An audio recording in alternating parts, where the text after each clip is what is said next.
Hi, my name is Mark Winkler, and I'm going to be teaching Crafting Great Lyrics, a songwriter's workshop at UCLA Extension for the 5th year. And I'm very excited.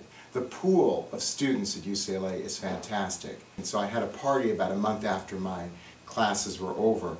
And we're having a good time, and then the last person to arrive came at my door and he said, Mr. Winkler, I want you to come outside.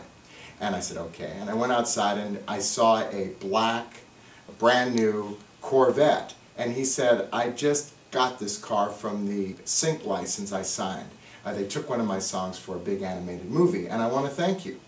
So I'm not saying that everybody is going to get a brand new Corvette if you take my class, but I do promise you that you will learn how to write a good song. First of all, I'm a lyricist. I've written about 400 to 450 songs, and out of those songs, about 200 of them have been recorded by everyone from Nancy Wilson and Liza Minnelli to Randy Crawford, Diane Reeves, David Benoit. I also have written the music for some of these songs. I'm also a jazz singer. I've recorded 9 CDs. I produce CDs. I write lyrics for musicals. I currently have the 4th longest running musical in off-Broadway history. I'm very proud of this. It's in its 11th year in New York. And my newest career is teaching. Today in the music business, it's easier to get to the people that count than ever before. With YouTube, Facebook, MySpace, MP3s, if you have the smarts and the chutzpah, you can get to almost anybody that counts. That's the good news and the bad news.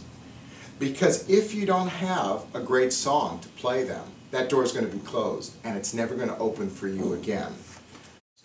I believe it all starts with a song, and in this new internet age, it better be great. Okay, I'm not going to give you all of my top 10 tips. You're going to have to come to my class to get it. But I will give you a couple of them. The first one is come up with a good title. Now, I can tell someone's an amateur from the very get-go if they bring me in a song and I say to them, what's the title? And they go, I don't know. No professional songwriter would ever say that.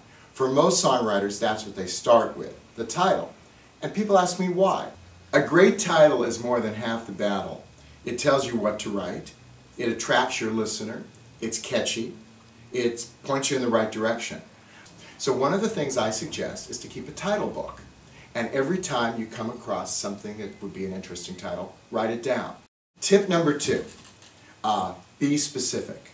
When I write my book on songwriting, I'm going to call it specificity.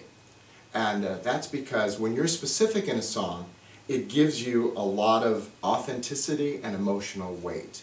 It points your listener in the right direction and they believe you. If you're vague and you're non-descriptive, it could be anything. The specificity is a portal into the specific emotion that we all feel. So specificity is one of my favorite things. I thought it would be fun to introduce one of my students that has taken, actually you've taken my class twice, so maybe you come back. Mark really helped me to realize that, like you said earlier, being specific really helps. His feedback is really good. He's very honest, and he just wants you to do the best in the class. But I think you're a good balance of being honest and being helpful, but also being nurturing and encouraging, because I think that's a big part of songwriting. When you're in my class, I promise you, you'll write between 9 to 10 songs in a 12-week period. I have such assignments as rewriting the Beatles, write the picture, and color me good. And even though this class focuses on lyrics, I found out that most of the people who take my class write both music and lyrics. So if I can't answer a musical question, I will bring in guest speakers, and they will answer all your musical questions. As a long-forgotten songwriter once told me, learning the nuts and bolts of songwriting won't necessarily get you to the moon, but you just might find a nearby star to hang your hat on.